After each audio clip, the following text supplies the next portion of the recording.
You know you're back when you got to sweat it out against the San Jose Sharks. And thankfully for the Minnesota Wild, Kirill Kaprizov said, I got the check. Kaprizov's hat trick leads the Minnesota Wild over the San Jose Sharks 4-3. 300 career points for Kirill Kaprizov throughout his career. Again, you really got to sweat it out against the San Jose Sharks?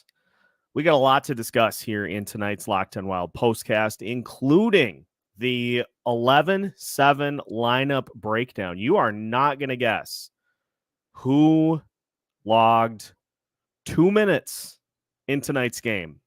We'll tell you who, as well as taking a look at some good statistics from both Kirill Kaprizov and Matt Boldy in the points department. Locked On Wild postcast starts right now. The doctor will see you now.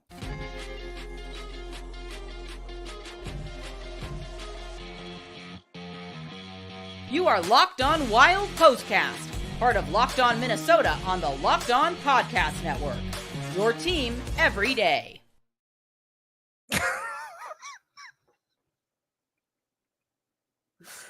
Welcome into tonight's Locked On Wild postcast as the Minnesota Wild come away with a 4-3 win against the San Jose Sharks, a game in which the Wild trailed 2-0, then 3-2, and then Kirill Kaprizov just said, I'm just going to take care of the whole thing myself. Kaprizov nets a hat trick, including his 300th career point in a Minnesota Wild uniform. Matt Boldy tallies his 150th career point as well, but it's funny. You see the headlines after this one, and I think this is going to be a bit that I use going forward periodically. Is the headlines for this game, and you get, hey, got back in the win column, found a way. Able to pick up a couple of gritty points. For me, I can't help but go for the fact that you had to sweat through a game against one of the worst teams in the NHL. A team that if you can simply find a way to put them away early, that's a team that rolls over quite frequently. I know they did just send the Dallas Stars to a shootout, but folks, we saw the full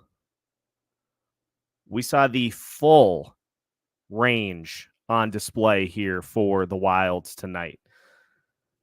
Special teams did get a power play goal, but also gave up a shorthanded goal. Filip Gustavsson, man, those are goals that you got to find a way. And, you only allow, the Sharks only had 15 shots on the night. They were not able to really get anything going offensively because they're not really that good offensively. And 64 shot attempts, 32 shots. It was fitting that it was Star Wars night because a lot of stormtroopers out there. And if you are a fan of Star Wars at all, you know the means in which I'm making that reference is because stormtroopers historically inaccurate at hitting anything, even 5 feet in front of them. Historically inaccurate. I mean, if half of your shots from the get-go, if half of your shots aren't within the parameters of the net, that's a problem. And there are differences. Something may look like a shot that is simply meant to get the puck to a teammate, or you're trying to bounce one off the boards behind the net to get it across to the other side of the offense. There are some of those, but then I think the one that I would just like to see eliminated from the arsenal completely is those blind spin around shots from the top of the zone. How many of those were there tonight?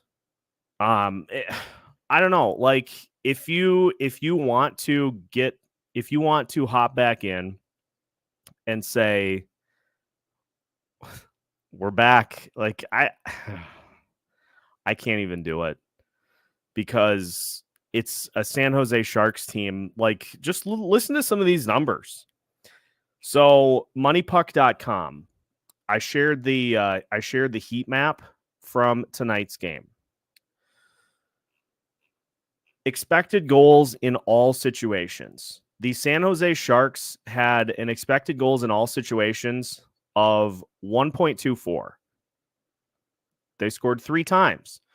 So Filip Gustavsson once again was negative in the goals saved above expected. And what this means, so little bit of a textbook Tuesday here.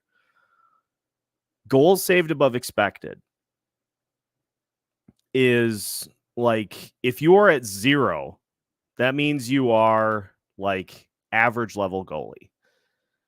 If you are below that, you're not good. If you're above that, you're doing good. Filip Gustavsson was like at I think 30 goals saved above expected last year. You want to know what he's at this year?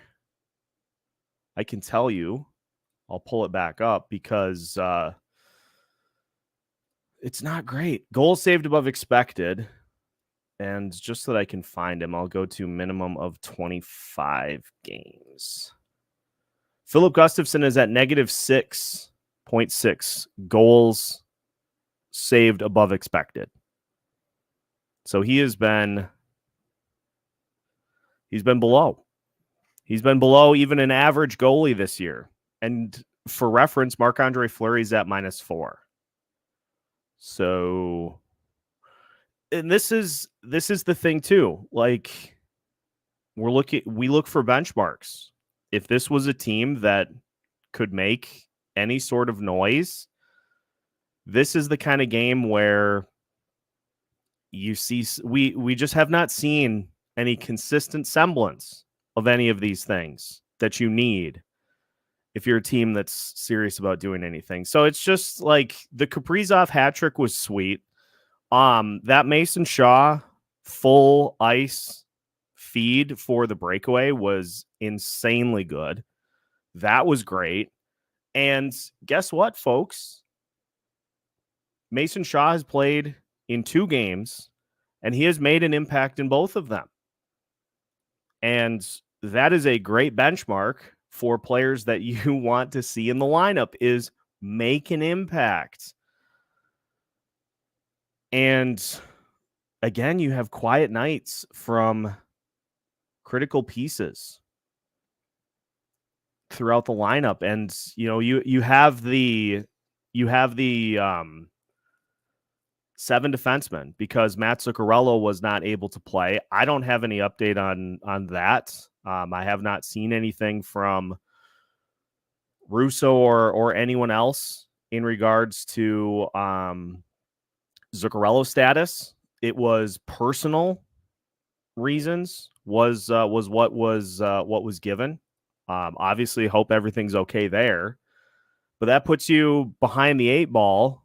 And so then you have Dakota Mermis as a 7th defenseman. He played 2 minutes and 12 seconds in this game. So that's another thing that kind of irks me is you just are intentionally putting yourself in disadvantage situations. Mermis played a total of 6 shifts. 6 shifts in the game. Like you would have been better just going with 11 and 6. If you're gonna have somebody basically take that spot and not do anything. So yeah, this quote from David Quinn, Sharks head coach, is 100% is accurate. They've got Kaprizov and we don't. That really was the difference tonight. He scores goals. A lot of guys can't score in this league. That's your difference maker, ladies and gentlemen, is Kirill Kaprizov said, I'm sick of this, and I'm just going to go take care of this myself because nobody else seems to want to. But hey, you gutted it out. You got one. You got back in the win column. All you need to do now is go beat the Arizona Coyotes. And then you got to beat the Colorado Avalanche. And they said in the broadcast, it was one of those enough's enough performances from Kirill Kaprizov. If that's the case, I salute Kaprizov for stepping up and taking over. But, like, where has this been? Where has this been for 60 games this season? You would think after Dean got fired that was enough.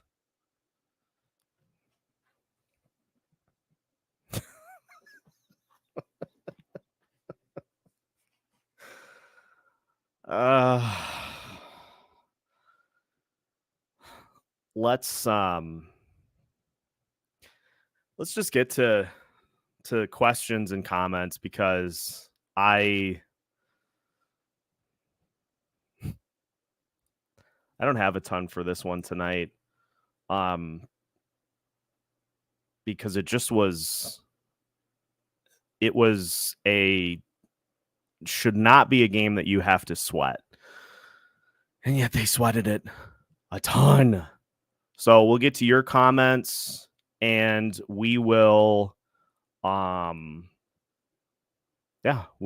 get to your comments. We'll get to your questions. I see there are some good ones already in the comment section. So I'm going to flip to that. And we'll continue tonight's Locked On Wild postcast. Minnesota Wild survive the San Jose Sharks tonight by a score of 4-3. We will break down all the action as we continue tonight's Locked On Wild postcast after this. Today's Locked On Wild postcast is brought to you by FanDuel, America's #1 sportsbook. You can get buckets with your first bet on FanDuel, America's #1 sportsbook.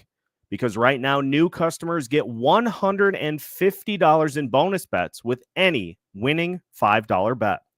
That's $150 if your bet wins. For instance, if you listen to today's live show, my bet of choice was Mikael Granlund to score an anytime goal. And guess what? He did.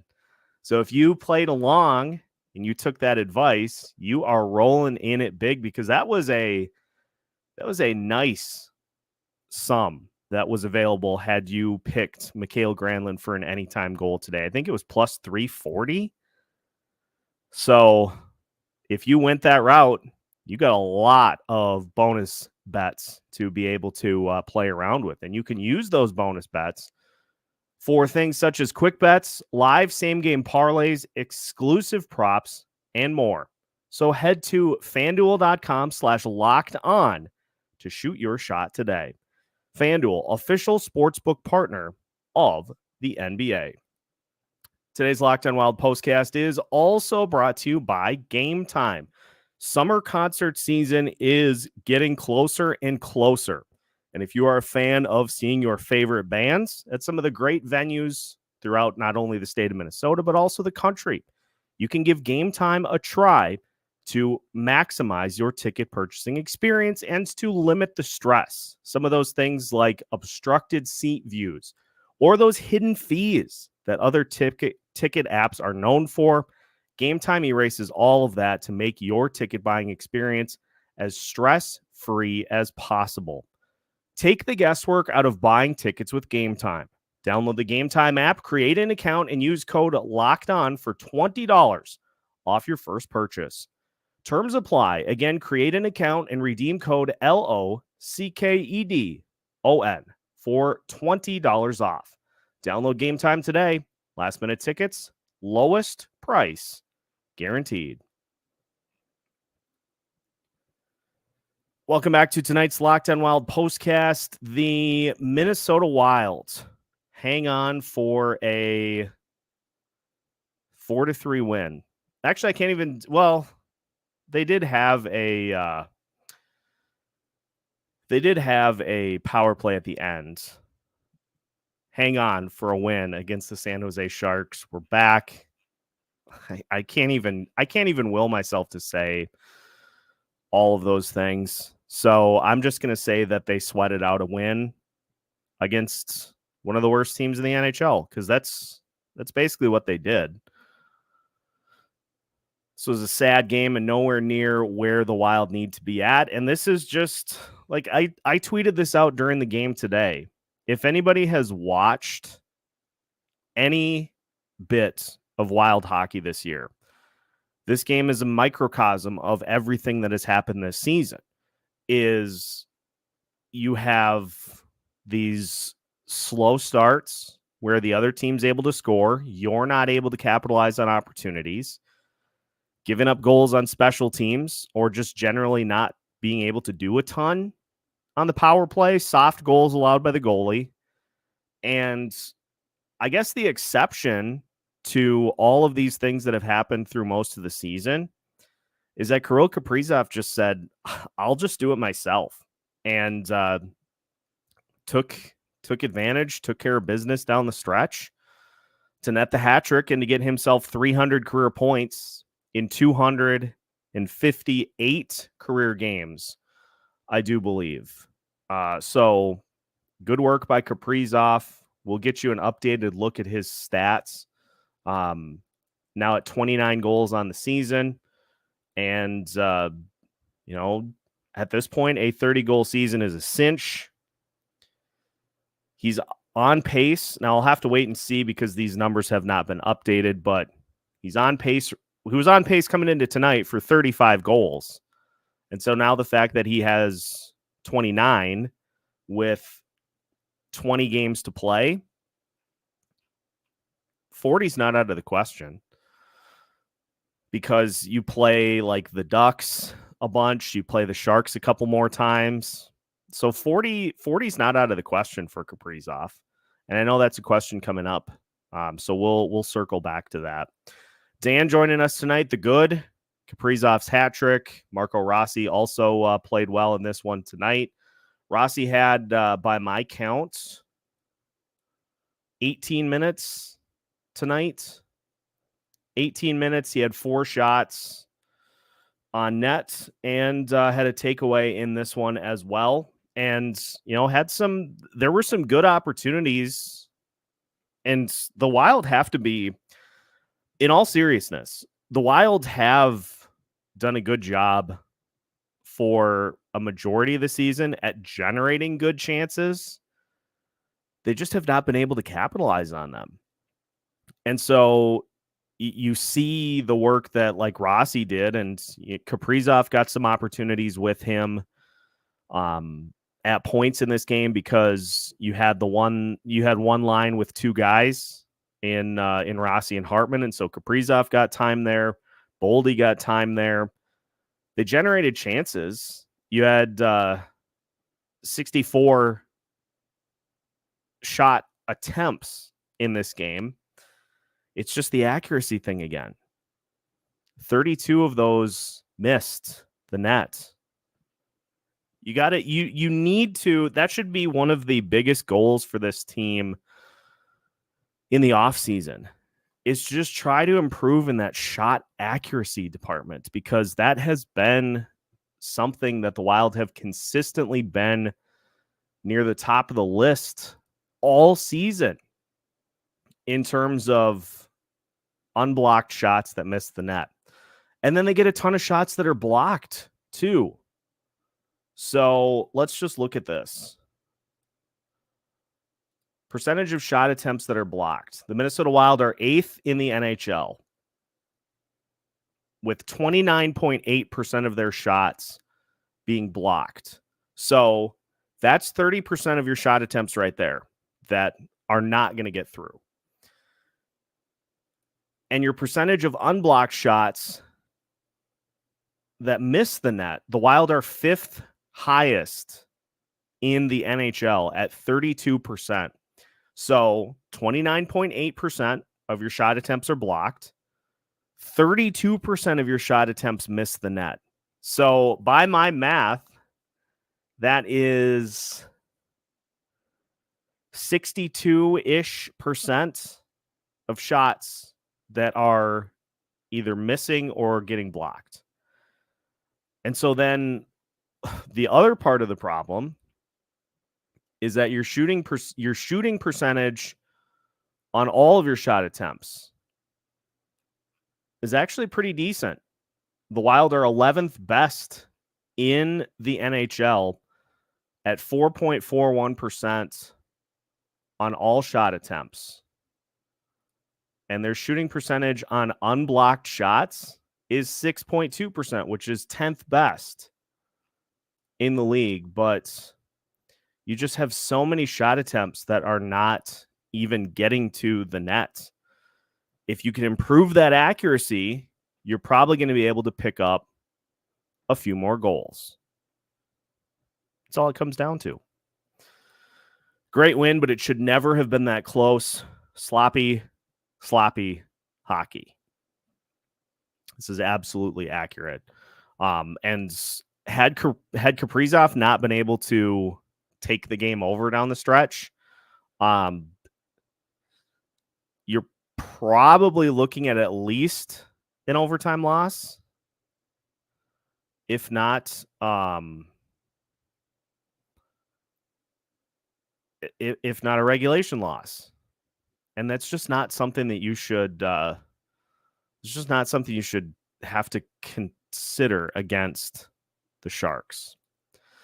Rossi didn't score, but man, he was playing hard out there tonight. Give him some real line mates and he could go on a heater. I think next year it just needs to be like, it should be something you strive for, to just give him some more help.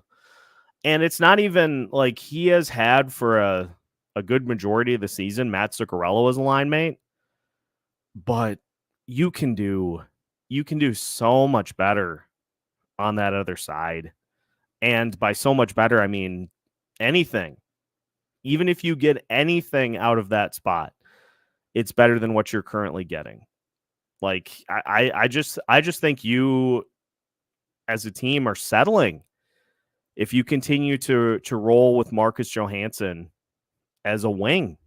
There again, we got bamboozled, we got hoodwinked, we got led astray by a 20-game sample size for Marcus Johansson. And he parlayed it into a 2-year deal with trade protection. For 20-game sample size. When you could have gone any number of directions. Yeah, but $2 million AAV is a pretty good price for a guy that has shown flashes. Yeah, you know what else you could do is you could promote from within in that spot and just see if you can find somebody that steps up and takes it. But it just right in line with all the other extensions, the other contracts. It just was not necessary. 20-game sample size. Johansson had 18 points in the 20 games after he was acquired. And then you gave him a 2-year deal, and he just finally was able to eclipse the numbers for that sample size. He's got 27 points in the season, 9 goals, 18 assists. And let me just make sure that I've got the accurate numbers.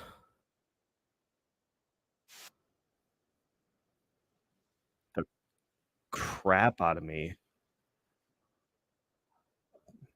Which ad is it? You know what? I can't even pull ESPN up anymore because the ads just jump you. Like that legitimately terrified me.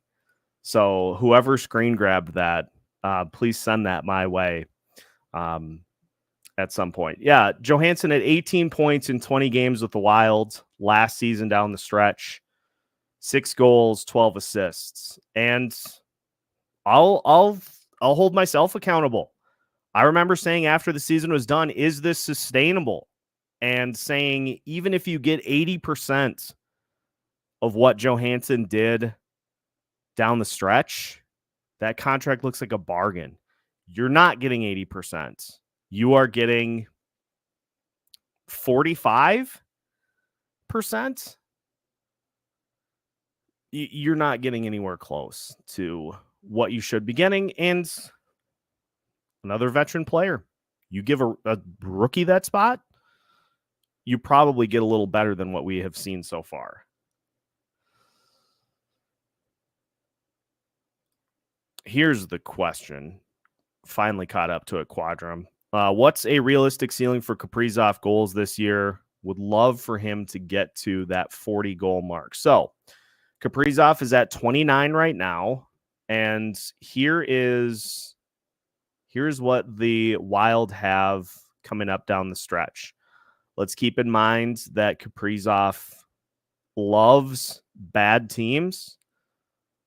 He's got pretty good numbers, if I'm remembering correctly, against the Anaheim Ducks of the world, against the San Jose Sharks of the world. And the Wild will play Arizona, Anaheim. So you've got 4 games coming up against Arizona and Anaheim, another game against San Jose, 2 games against San Jose. So let's say he scores in those 6 games. Let's say he scores 5 goals. Now you're at 34. And then you just need to figure out a way to get to 6. I think 40 is doable, especially the way that he's playing. If you just assume that he's going to get a hat trick against the Sharks every time they match up, maybe he'll even get to 50. That would be the most insane 50-goal season, I think, that you could possibly have. But I think 40 is legitimately doable for Kaprizov this year, and it would not surprise me in the slightest if he gets there, because it kind of seems like he's starting to get to the point where he's like, I'm going to have to do this myself, aren't I? So, but here's the other part of this too. You did this against the San Jose Sharks. That top line was not able to score, and not for lack of trying, but they weren't able to score against Nashville or the Hurricanes or the St. Louis Blues. So you can score against the bad teams, but you've still got games against the likes of Colorado, of Nashville, the Los Angeles Kings, St. Louis, Vegas, Winnipeg. So there are some tough games down this stretch too. But honestly, 40's not out of the question. A shorthanded goal to Nico Sturm. Boldy should have got a -2 for that goal instead of just the 1. Yeah, that was an atrocity, that play. And it just, of course, the likes of Nico Sturm and Mikael Granlund score in this game, because it's just always former Minnesota Wild players that score against the Minnesota Wild. And honestly, I was kind of expecting on that last power play, I was kind of expecting Kalen Addison to tie it up. But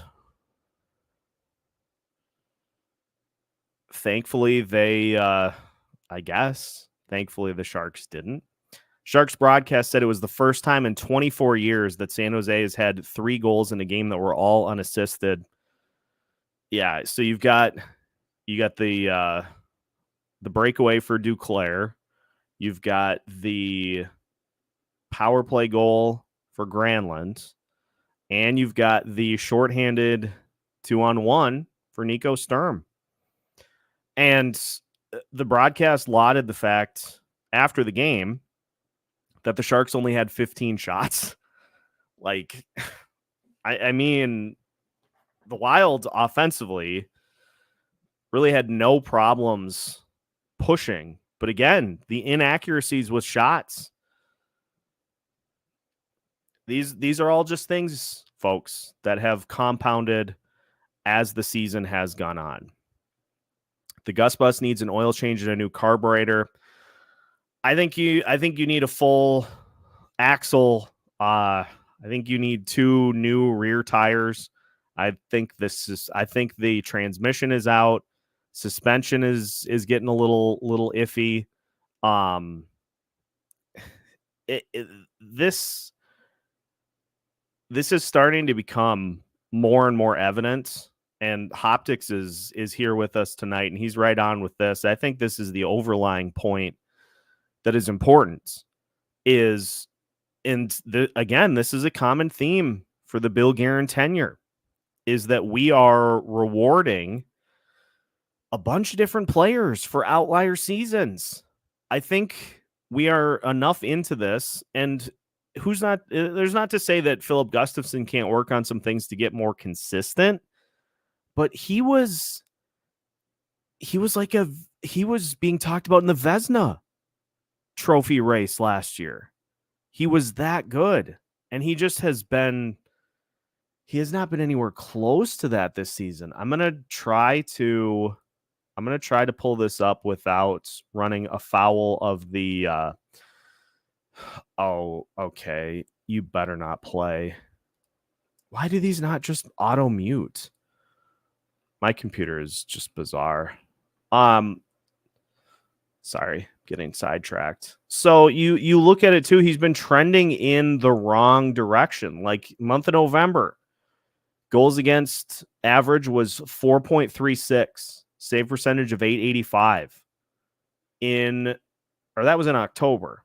In November, 2.82 goals against average and an 898 save percentage. In January, 2.26 and a 920 save percentage. But then that was in December. 2.26 goals against average in December and a 920 save percentage. January, 4.42 goals against average and an 876 save percentage. And now here in February, 3.45 and an 883. And it's like, just look at in January, he gave up 5 goals, 7 goals, 3 goals, 2 goals, 3 goals, 3 goals, 3 goals. It's rarely sharp, and mostly 3 or above is the Filip Gustavsson experience this season. Like he has not been anywhere close to what he was last year, and that is a massive problem for this team. What kind of money is Kaprizov going to get on his next contract? Some people are saying the same amount and term as Austin Matthews. And see, if it's me, I'm using the Elias Pettersson deal as a barometer more so than Austin Matthews. I would say it's going to be somewhere in the 8-year range and probably around 11 and a half. If it were me, I think that is honestly pretty close. Maybe the Wild have to go to 12, but I really am not worried about Kaprizov re-upping. I'm worried about what happens if he sours on things 1 or 2 years into the contract. I think he's gonna re-up here, but if things don't end up going well, then that could be where the problems lie. So that's the thing I worry about. But I think that Pettersson deal is going to be a good kind of a benchmark for where Kirill is at when it comes time to sign that extension. Amazingly, Mermis still found a way to be a +1 in those 2 minutes. Faber, Chisholm, Merrill, and Middleton were all even.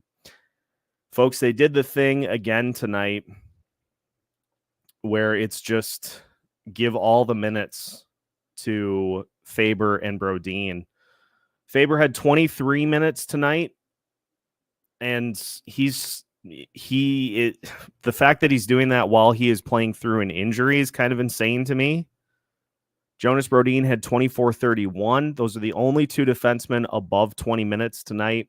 Bogosian and Middleton had 19 apiece. Chisholm had 15. And then Johnny Vibes had 12 minutes, 41 seconds. And Dakota Mermis with 2 minutes and 12 seconds out there on the ice.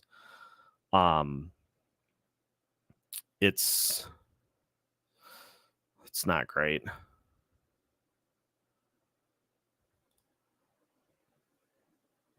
Is Ryan Hartman a second-line center on the Sharks? He's been trying, but hasn't been shooting lately, which is his thing. Too many times he's trying to be Zuccarello, and that's simply not his game.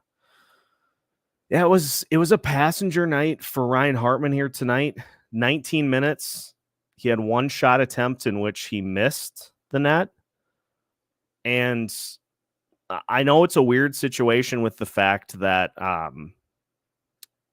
that him and Rossi did not have Zuccarello, which, by the way, according to Russo, Bill Guerin talked to Zuccarello after the game and everything is okay, which I'm glad to hear, because when somebody misses a game for personal reasons, as opposed to simply being injured, that's concerning. And so I'm glad to hear that everything is good there. But yeah, it feels like I think some of the issues with those contract extensions is that that's like the leadership group of this team. I know Spurgeon is the captain. Marcus Foligno is one of the alternate captains, but you feel like on ice, Zuccarello, Foligno, and Hartman are supposed to be like some of your leaders, and when they have games where they just are kind of quiet, I'm not a huge fan of that. Maybe part of the sweat tonight was the mentality from the last two losses. Still not an excuse. That was mentioned. I think Carter had mentioned that on the broadcast, that it seemed like the Wild kind of found it halfway through. And yeah, I think it's perfectly logical to assume that players are going to be kind of defeated after two critical games are squandered against the Predators and the Blues. But here's the thing: is the season doesn't just stop.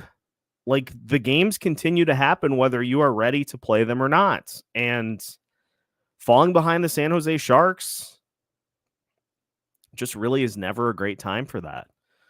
And this is we're maybe starting to see a little bit. I know the Sharks are pretty much at the bottom of the standings, but you take Dallas to a shootout last night, and you take the Wild to the brink here tonight.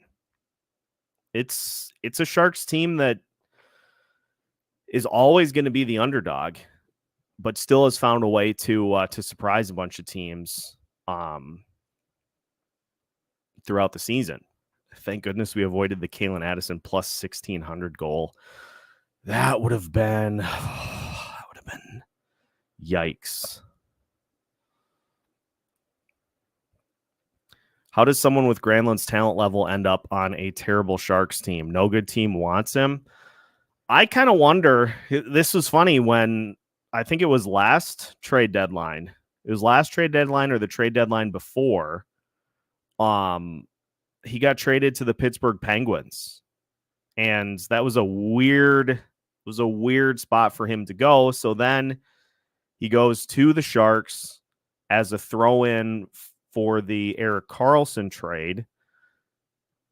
San Jose is always going to be looking to deal, at least until they can be competitive, legitimately competitive again. So I've seen some reports that this is supposed to be a crazy trade deadline. Wouldn't surprise me if the Sharks try to deal a couple of players to get something in return. And if Granlund goes to somebody, I would imagine there'd be a little bit of a market for him. It never worked out here. just never was able to really meet the expectations that were put on him. But you look and he's still in the league. He's still in the league all these years later.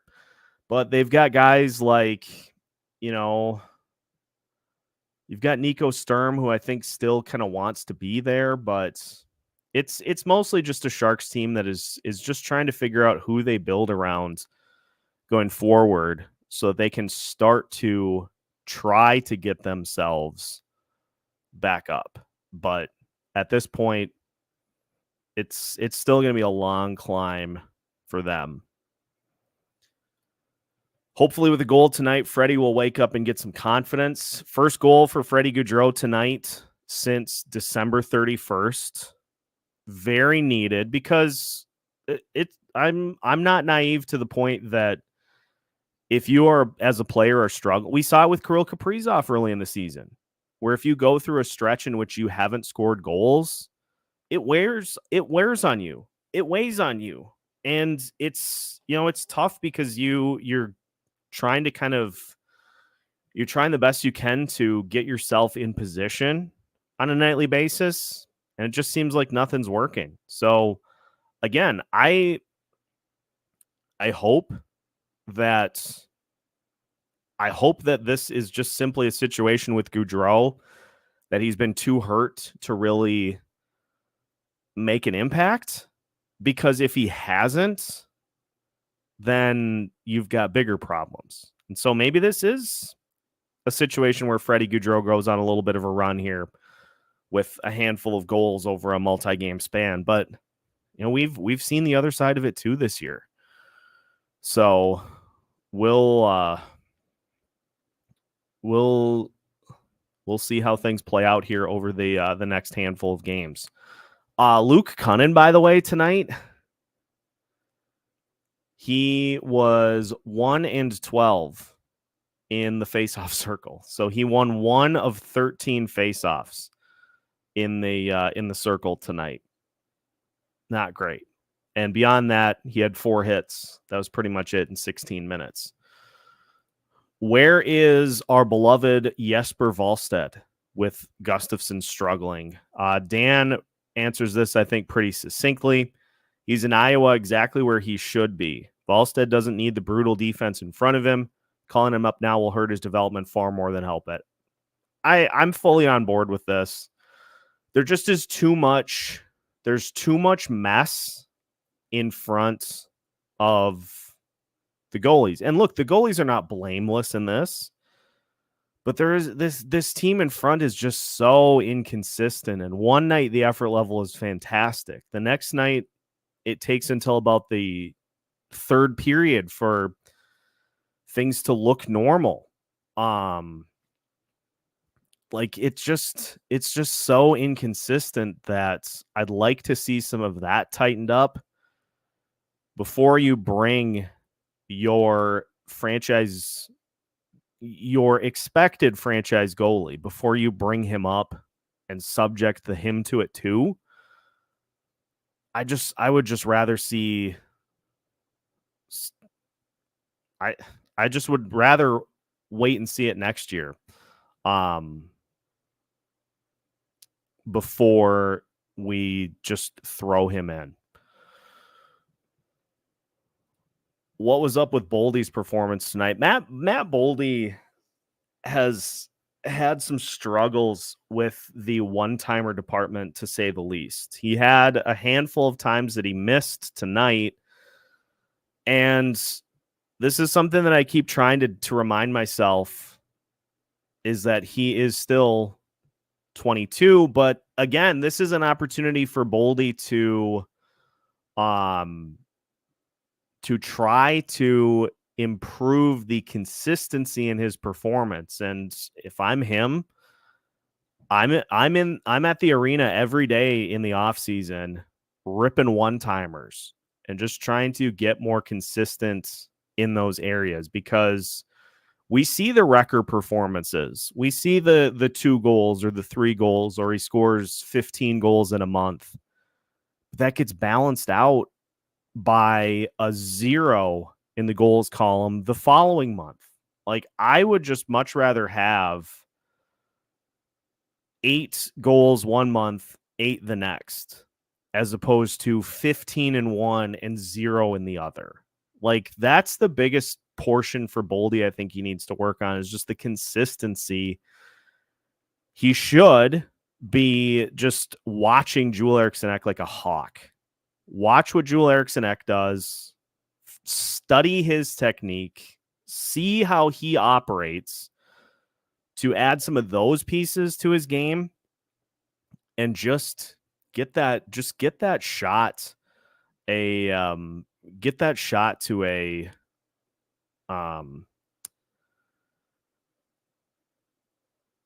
get that shot to a more consistent spot.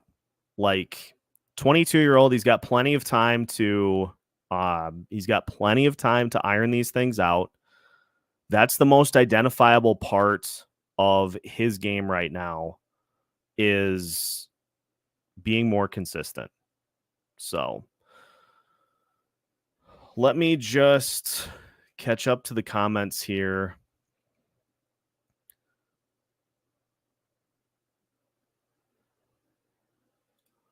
Only thing accomplished tonight was moving from 8th to 11th in the standings. I had not even checked the Tankathon standings yet. I am behind the game tonight. The Wild in the Tankathon currently sits, thanks to the New Jersey Devils continuing to be hideous. The Wild's leapfrogged Buffalo and are currently 9th in the Tankathon standings. They have 64 points. New Jersey has 64 points. Seattle has 63 points, but they have only played 60 games compared to the 62 that the Wild have played. And the Wild are 2 points ahead of Buffalo in the overall league standings. So 9th in the Tankathon. Let's just sim here and see what I come up with. Stayed at 9. Buffalo Sabres ended up with the number 1 pick here, which is a weird fit. But let's try one more time. Stayed at 9. One more time. Stayed at 9. Stayed at 9 again. Yeah. 9. 9th in the standings. And with the latest mock draft at 9, the Minnesota Wilds are selecting Zeev. I'm going to have to get a better idea of how to pronounce that last name, but a defenseman, which I think is what we are hoping for. Because I think, as we talked about last night with Jay, I think defenseman is a big need for this team. We've got some good forward prospects that'll be making their way to the team over these next couple of years, but I would love to see them go high on another defenseman. So I would be very much in favor of that. As well as this, time to rest Faber or pull back on his minutes at this point. Like, I think it's pretty apparent that it is something that's kind of bothering him. And credit to Faber for persevering through it. But like, there's going to be a point where you just don't have to push to the win at all costs mode every game. Like, just cut him back to 22 minutes or somewhere in that range.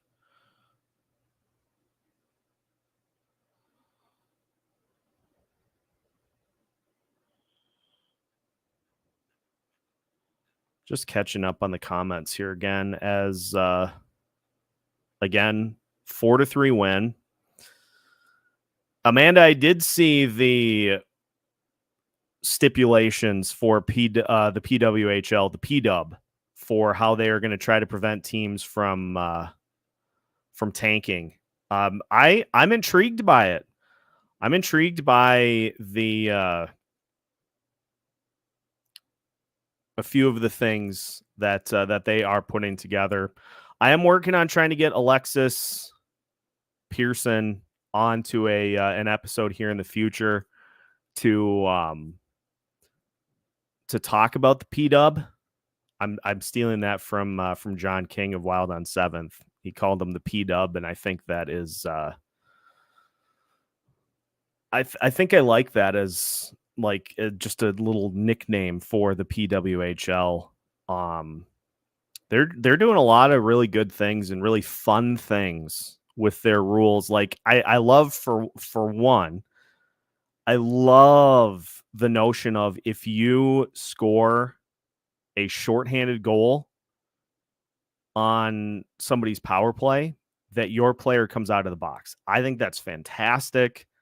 I would love the NHL to do something like that themselves. They never will, but I think it's fantastic. If you score a shorthanded goal, you get to take your player out of the box.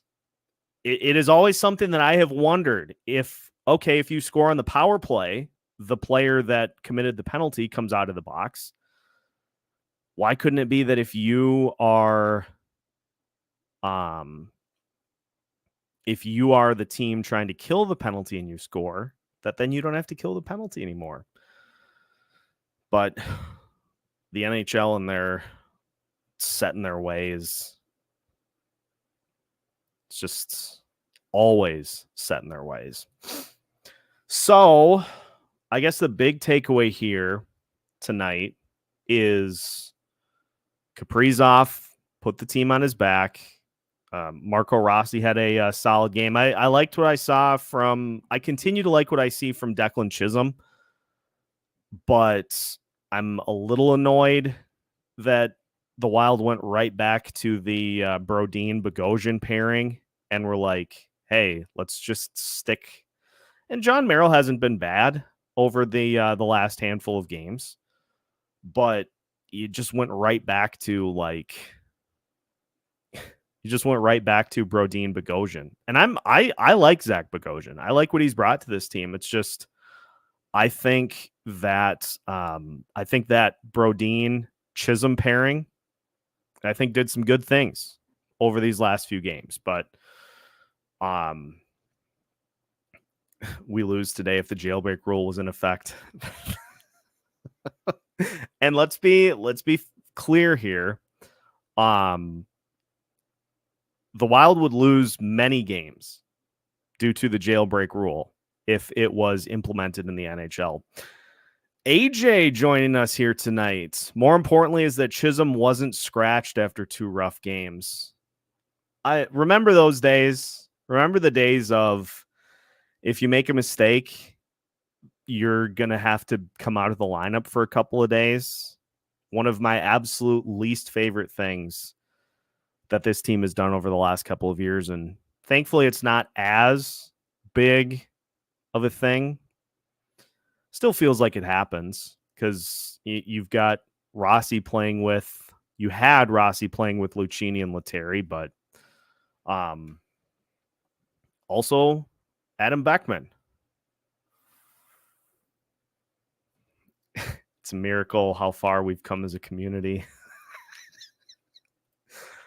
I did see JJ Watt ripping pucks at the net, and honestly, I kind of nerd out a little bit when athletes from other sports are like, "Hey, I want to try hockey." I'm like, "Hey, JJ Watt, if you'd like to come on Locked On Wild to discuss it a little more, we'll be happy to have you." Like when TJ Hawkinson did Let's Play Hockey, I just kind of jokingly threw it out there on Twitter. I was like, "Hey, TJ, if you want to learn more about hockey, feel free to come on Locked On Wild to discuss it." And further, it's fun to see kind of that sport crossover that like Kirill Kaprizov, huge Timberwolves fan. He's been at the Target Center a bunch this season. It's just fun to see kind of that that in-state sport support. Try saying that 5 times fast. Gus's struggles are getting very evident now. It's brutal how many awful goals he's been letting through. I think it's pretty evident at this point in the season that NHL teams have a tell on Gustavsson. They've got film, they've got the book on how to attack him, and it's going to be on him to figure out how to not give up those goals. That's the ultimate kind of punch counterpunch is, okay, the league figured me out. Now I have to try to figure out the league. And Gustafsson's, he's stuck in between right now. And I'm sure he's working on it. But it's just so difficult to make changes like that during the season. Because when everything's going right, it's easy to kind of stick into that new way of doing things. But when things go wrong, you revert back. It's my golf swing 1,000 times over. If I make any changes during the season, if it's working well, I can stick with it. But if things go wrong and if I shank my driver off the tee box, I go right back to what I was doing before. It's just muscle memory. It's habit. It's some things that he probably has been doing ever since he started playing goalie. And if you try to change those, it's all about getting the reps the correct way to try to undo those habits. It doesn't happen overnight. Adam Beckman scored again. What does he have? 16 goals now? Thankfully, he's getting his chance in Iowa. That's exactly where I'm gonna leave that. Thankfully, he's getting his chance in Iowa because his chance in Minnesota didn't happen. You get scratched for a mistake unless you're Freddy. Freddy would get moved up in the lineup. This is the Dean Evison way. This is the way. Need to get Kaprizov in with the likes of Anthony Edwards and Justin Jefferson. I'm sure they know. Kaprizov's a big enough name here in Minnesota that pretty sure he was sitting close to courtside, if not courtside, at the last game that I saw him at. So I'm sure they know who he is. Now, have they conversed? Have they interacted? That's the question. But just do like what they need to do is that Kevin Garnett, Randy Moss photo, recreate that with like the top name in each, the most notable name from each team. Like you got Anthony Edwards, Justin Jefferson, Kirill Kaprizov, and Royce Lewis. Like take that quad and just have them put on the other team's jersey and just do a bunch of those. Like, let's get some state promotion going.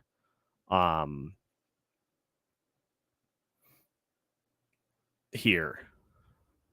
Like, let's just... Ooh. How about if Flower retires, offer him a goalie coach opportunity if he'd take it? This is something that I have wondered about, is what he's going to do after he's done. Is he going to ride off into the sunset, or is he going to be around the game? I don't know that he necessarily would do like an analyst role. What does his post-playing career look like with the NHL? I really don't know. I could see it being that Fleury just kind of rides off into the sunset because of the amount that he has given to the NHL. He's probably going to want a little time to himself to just kind of enjoy some of the things that he hasn't had a chance to do all these years that he's been playing. But, it'd be interesting. I'm sure there'll be somebody that'll try to get him to be like a goalie coach because of how long he played and how successful he's been throughout his career. It's just a matter of if he wants to reciprocate that. We've had plenty of examples of players that have a ton of knowledge about the game, but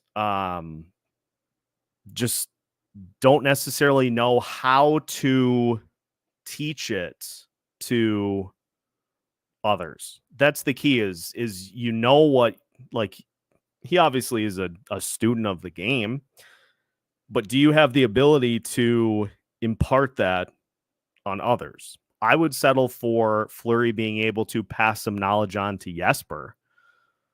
If he can do that, that's as much coaching as I'd be needing from him. What is Luongo's role with Flada? Fleury probably goes family man, but if he stays around, maybe maybe a special advisor or like some sort of player development role in an organization like Pittsburgh. That could be a route if he wants it. I do think he's going to take some time away from the game before making that type of a decision, though. So we'll see. But I think that's going to wrap it up for tonight. We will have our standard Micheletti Monday for you, and it will be a victory Micheletti Monday. Although, if you thought I had a particular vibe to tonight's game, that probably will continue into tomorrow. We'll talk about the trade deadline because the trade deadline is coming up here this week. So we'll talk about the approach that the Wild should take to the deadline, and we'll take a look at some of the things that we need to be keeping an eye on as the rest of the season unfolds. So great postcast again here tonight. Some new faces in tonight's postcast. I absolutely love to see that. So thank you to those who hopped in here maybe for the first time or are starting to become reoccurring listeners on these Locked On Wild postcasts. We welcome each and every one of you to these, and we try to make them interactive so that you can enjoy, regardless of if it's a win or a loss. We look at these as therapy sessions. So appreciate everybody hopping in. Thank you for hitting the like button before you head out for the night, and make sure to subscribe as well if you have not already. You can find new episodes, live shows, pre and post game content all here on Locked On Wild. So make sure to subscribe so you don't miss out on any new episodes throughout the rest of the season and throughout the week as well. We got new episodes for you every Monday through Friday as part of the Locked On Podcast Network.